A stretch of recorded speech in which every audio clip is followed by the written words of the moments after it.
Welcome everybody out to podcast number 462. Today we're going to talk about the real consequences of what we say. Stay with us. This is the Elevate Construction Podcast, delivering remarkable content for workers, leaders, and companies in construction wanting to take their next step. Get ready to step out of your comfort zone with Jason Schroeder as he encourages you to do better, live a remarkable life, and expect more. Let's go.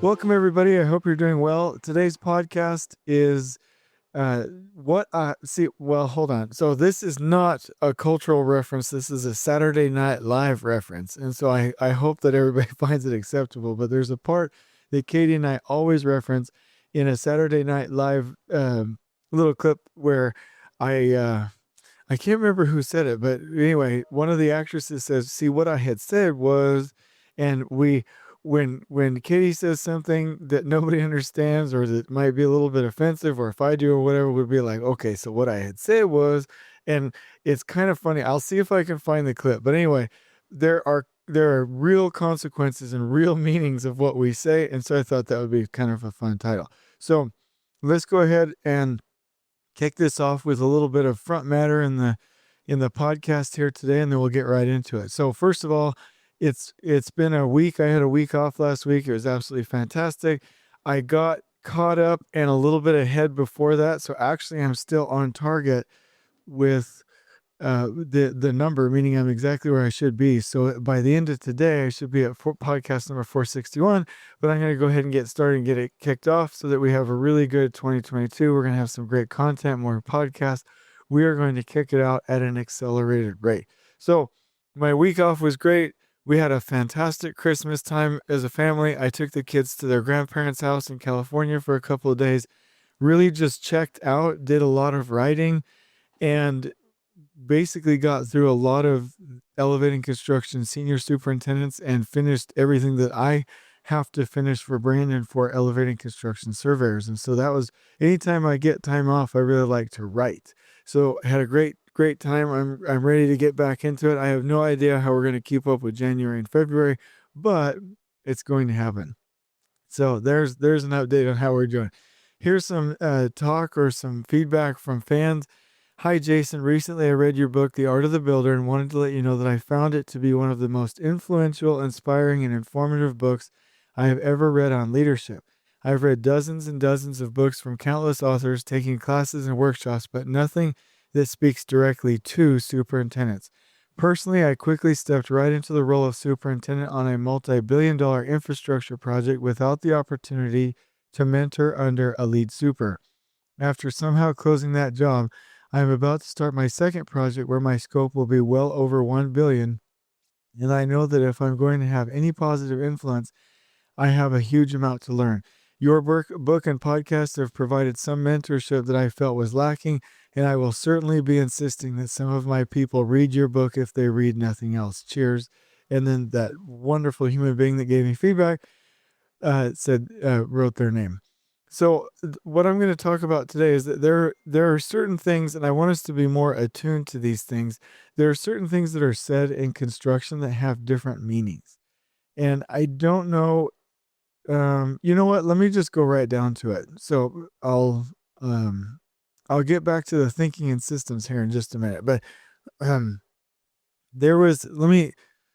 oh gosh, excuse me for just a second. Okay, so there was a time when I was working as a project director when I realized, and I'm a little bit embarrassed that I didn't realize it before then, but where I realized that having a fixed fee in a GMP under certain contract types, depending on how, I mean, obviously there's different wording, different requirements, different stipulations in the prime agreement, but where if you have a fixed fee, but you also are able to charge your general conditions up into a guaranteed maximum price based on the team size that you have, the resources that you have on the project, and the wage rates, and that you as a contractor actually get labor gains. You have to think about what is the incentive there. What does that contract type incentivize the contractor to do? Well, Thankfully, most of the time people aren't actually paying attention, so no big deal. So sometimes it doesn't have an effect. But if somebody's really paying attention like I was, it makes more sense to have more people on the team there longer. Meaning, let's just say, all right, let's say that everything on the project is on budget, right? And let's say that you are renting a tower crane to that project and you are getting labor gains on almost everything, right? You have labor gains on bonds and insurance and your management position, your management team. Then, if you have a project manager, two PEs, a superintendent, an assistant superintendent, and a field engineer, but your budget and your original org chart would take two or three more people, the contractor will make more money if those additional two or three people are on the project longer. Now, if the owner is watching this, then maybe it doesn't happen, right? But if you can make a case for it as a contractor, then having those people on there can make on the project can make an additional 50, 100, 150, 200, $300,000 for the overall project. And so there isn't an incentive to finish early. There isn't an incentive to get the team to the right size. There isn't an incentive to be frugal with costs. I mean, if you think about that, because you have a fixed fee, so you're not going to increase that, or well, you can decrease it if you if you go over on your costs, right? You can if you have to take certain costs or rework out a fee, you can reduce it, but you're not going to increase it. So the only way you can increase it. The other thing is if you have a self-performed lump sum contract, you can increase it by transferring costs over to the main project budget and out of your concrete, your self-perform or your framing and drywall costs. So not only in this contract type are you incentivized to keep more people there longer and not finish the project early, but you are incentivized to transfer costs from your own self-performed work over to the project budget and increase the cost on the project budget side.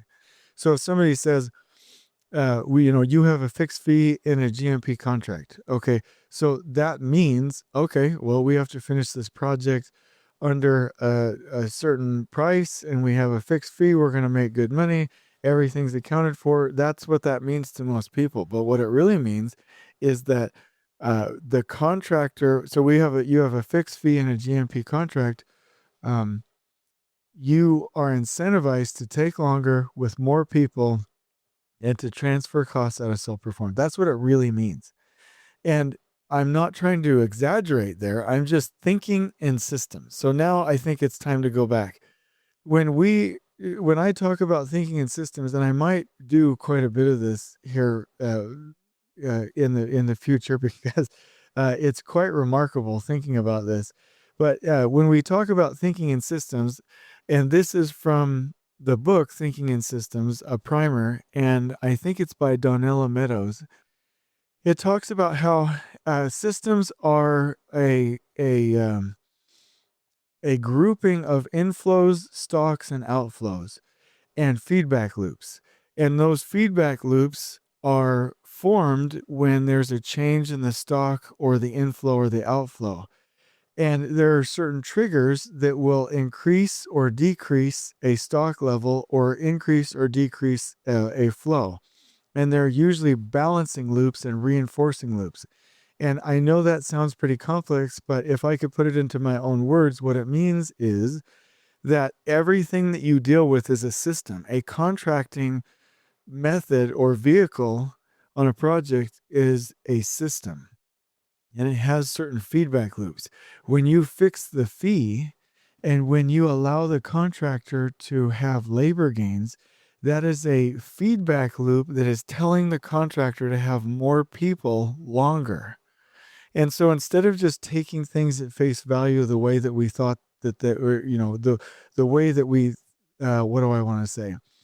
Meaning the things that we thought that they meant, instead of doing that, we have to really understand it as a system and see what the feedback loops are, right? And there are different archetypes within those feedback systems. So sometimes if you implement a system a certain way, there's a policy resistance. That means people, because of the system that you have set up, will resist that policy and you will have other consequences. Certain systems will make resources or stocks rather common among everybody. So then there is not enough of that resource to go around. Some systems are set up to where the feedback loop drifts the team into low performance, just like the example that I gave you, and there's no incentive to rise to the occasion. Some systems will it will increase what's called escalation, and you can find that in society with government, with our economic system, right? If there's inflation and we start printing money, right, then the cost of food goes up, then the cost of food goes up, then we need to print more money, we print more money, cost of food, it's escalating on both sides, right? Both sides, right? Um, there are systems that you set up that will widen the winner loser gaps, meaning the rich get richer and the poor get poorer. You see systems like that all over the place. There are systems that create addictions. There are systems that incentivize rule breaking. Instead of just policy resistance, people will start to break the rules. Yeah, you've seen that recently with COVID-19. The government's put people on lockdown and then they start to break more and more rules. I mean, this year there were more illegal fireworks, more illegal actions than I've ever seen before. And I'm not complaining or giving an opinion either way. I'm just saying that because people have been restrained and there are so many rules that people are starting to break those rules. Then there's rule abiding where people actually follow the rules. And because the system was not a virtuous system, it starts to lead people into failure. So there's a book, and I can actually do a podcast about this later, but just in case I don't get back to it, everything that you deal with in life is either a system or a part of a system. And those systems have stocks and flows, and those stocks and flows have feedback loops. And we have to understand those systems and how complex that they can actually become. And we have to identify system traps and system opportunities. And the book Thinking in Systems is absolutely fantastic. So going back to the example that I gave you of, what did we say? What is the real meaning of what it is that we said when we said we have a fixed fee in a GMP contract? And that's how I would say it. That's maybe not exactly the way you would say it in contracting terms, but the system is set up with feedback loops so that the contractor is incentivized to take longer with more people and to transfer costs out of a lump sum self-perform contract. And so that's what it really means, because it's a system. It's not just what it is at face value. So let me give you some other examples here, and I hope that this really helps. Let me check on this.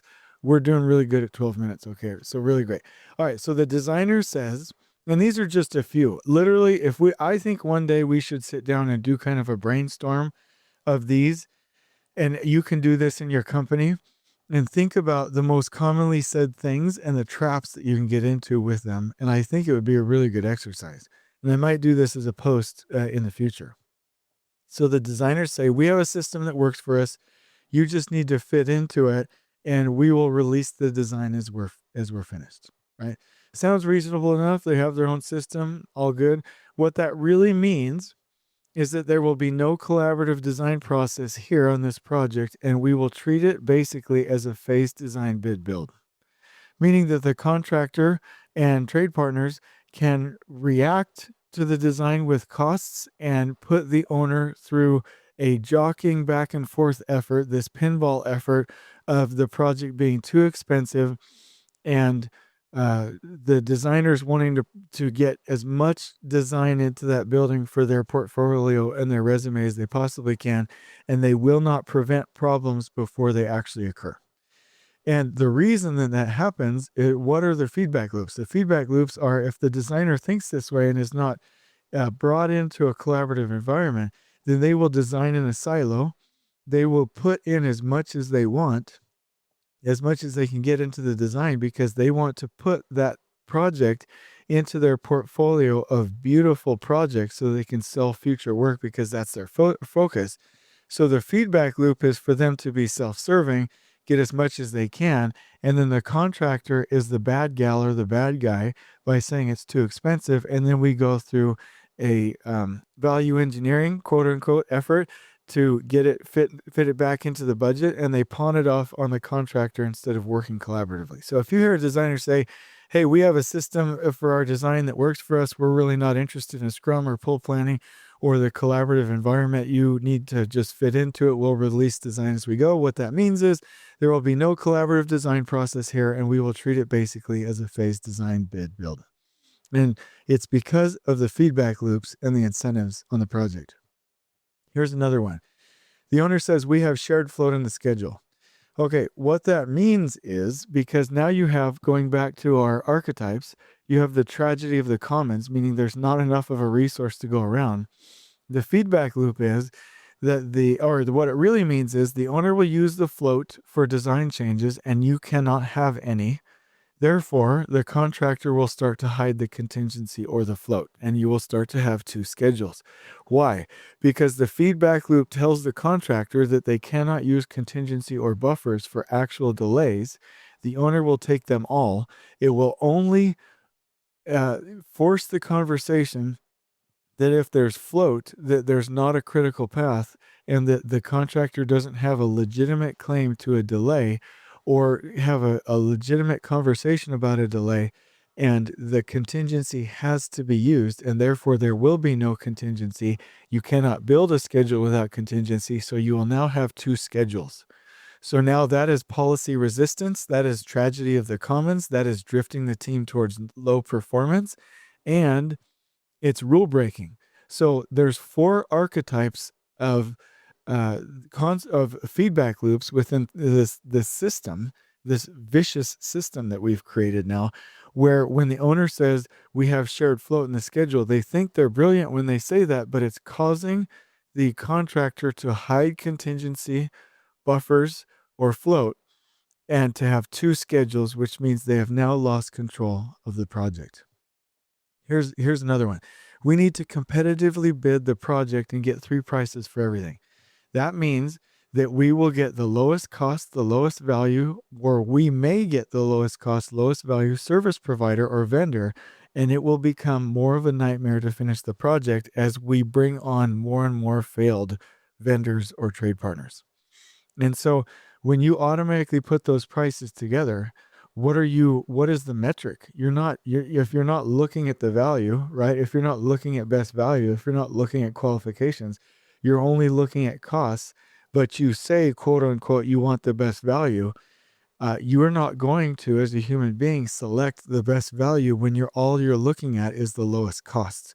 So most of the time, not all the time, when somebody says we need to competitively bid the project, or we need to get 3 prices for everything, and we want to be really good stewards for the project and spend whoever's money wisely, and we select the lowest bidder, and then we get the lowest cost, lowest value service provider or vendor, and now it becomes a nightmare to finish the project. Now we're eating into millions of dollars of contingency, all because the feedback loop at the beginning said to select the lowest qualified contractors, which then costs money in contingency, which eventually costs more money to the people who funded it in the first place. It is a vicious feedback loop. Here's another one. The owner says, or the scheduling consultant says, show me what the critical path is. Okay, well, the critical path actually doesn't show how projects are delayed. It is derailing us and having us diverting our attention away from the real cause of why projects delay and forcing the contractor to absorb everything. So because we're only receiving information in this quote unquote critical path, which isn't the cause for project delays, we are actually increasing project delays because we are diverting attention away from trade flow, because it is a vicious feedback loop that will cause the project to crash land. Okay, another one. The contractor says, we need you to add more manpower. Okay, we think that we're going too slow or that we're not meeting schedule. So the only answer that we have, because we're ignorant to what production laws actually are, we need to add more manpower. That feedback loop adds more manpower and slows the productivity down, makes you go slower. So they add more manpower. It's an escalation archetype within the thinking in systems realm. And so when the contractor says you need to add more manpower to a trade partner, what really is happening is, we need you to add more people so it looks like you're busy and making progress so we can satisfy our owner. This will actually slow you down. Oops, there's my alarm real quick. Sorry. This will actually slow you down so we can blame you further and waste most of your profit on this project as we push you beyond your capacity to finish. That's what it really means. So if a general contractor says we need you to add more manpower, most of the time it means we need you to add more people so it looks like you're busy and making progress so we can satisfy our owner. This will actually slow you down so we can blame you further and waste most of your profit on this project as we push you beyond capacity to finish. So these might sound like radical statements that I'm giving you. They're not. Everything that, if you go back and trace everything that I just said, and I only give you 6 examples, we can come up with 12, we can come up with 30, we can come up with 50 different examples of things that are said that actually mean different things because they're actually a part of a system and they're not just what they are at face value. And if you go back and look at what I said about the design, what owners say about shared flow, competitively bidding a project, you have a fixed fee and a GMP, focusing on a critical path, you need to add more manpower. Those things sound innocent when they're said, but they mean radically different things. And so I need us to make sure that we're paying attention to these things. I need us to make sure that we are focused. And so this can also get you in trouble. Let me give you an example. So I just want to give you a caution. So I am always assuming what things mean and what people mean for the purpose of making sure that we have a good outcome. But that can actually backfire on you because sometimes people mean exactly what they mean and they have the proper intent. So you cannot assume bad intent. But we do have to assume bad consequences if they exist. So what I mean is, if you hear an owner say, or a designer say, we have a system that works for us, you just need to fit into it. They might not even know that they're part of a vicious system or a wicked system. If you hear an owner say we have shared flow, that just might be how they were taught. There might not be any bad intentions there whatsoever. We need to competitively bid the project. They might really just want to deliver value and get the right price for the project. You have a fixed fee and a GMP. People might have the greatest amount of faith in that contract time. Show me your critical path. They might not want to distract you from the real reason that projects delay, and they might just have been taught that the critical path is what you should look at. Or if the contractor says you need to add more manpower, they might legitimately just want to be taking care of the owner. So there might not be, or there probably isn't bad intent. There is just bad consequences. And so you have to assume the proper intent. You have to assume positive intent, be clever enough and wise enough to see the negative consequences of where we're heading, and then find the win-win for the owner. I know that's a generic statement. I don't want to keep you too much longer on this podcast. I just want to say that we have to really understand that everything that we do has a system and it will have consequences. It's just like with prohibition or making drugs illegal or legal, or there will be a consequence to anything that happens, right? As soon as there was prohibition, drinking forced the production of alcohol to the streets where it was more unregulated. I'm not advocating either side, but more unregulated, and alcohol consumption actually went up, right? As soon as they made it legal, right, now you have more regulation on the production of certain products. You still have addiction, and humans will do what they do, but now you've eliminated certain feedback loops by having previously made it illegal. You can think about examples like this throughout history, but the bottom line is every decision you make has a consequence. Every part of the system that you construct will have a feedback loop, and it will have an archetype, and it will have a consequence, whether it's policy resistance, having too much of a resource going around within common ownership. It might drift the team to low performance. It might create escalation. It might widen the winner-loser gaps. It might create addictions. It might have a consequence of people now breaking the rules, or people actually following the rules and drifting towards lower performance because the rule actually is a part of a wicked system. Now, I would encourage you to read the book if you want to know more. It's a really, really neat book. But the bottom line is that when somebody says, well, what I had said was, okay, what they said may be what they meant, but it may not actually be what it is. And so the current condition right now is that everything has a consequence, everything has a true meaning, and we need to understand these, identify the destructive ones, and remove them if we're ever going to get better. Because we can talk about tack planning, we can talk about production, we can talk about all the different things in construction that can make us better. But until we root out, think about this. If you have a good project team, a trained project team, the right circumstances, the right trade partners, and basically the right plan to win, you can derail all of those with just a couple of these seemingly innocent phrases or contract types or provisions or circumstances or orders or stipulations that have negative consequences as a part of a wicked system. And if we're ever going to be better, we have to think about everything that we're hearing, reading, and saying, and make sure that the consequences match what our intent is. On we go. Please join us next time in elevating the entire construction experience for workers, leaders, and companies coast to coast. If you're enjoying the show, please feel free to share with your construction colleagues and help us spread the word by rating, subscribing, and leaving a review on your preferred podcast listening platform. We really appreciate it. We'll catch you next time on the Elevate Construction Podcast.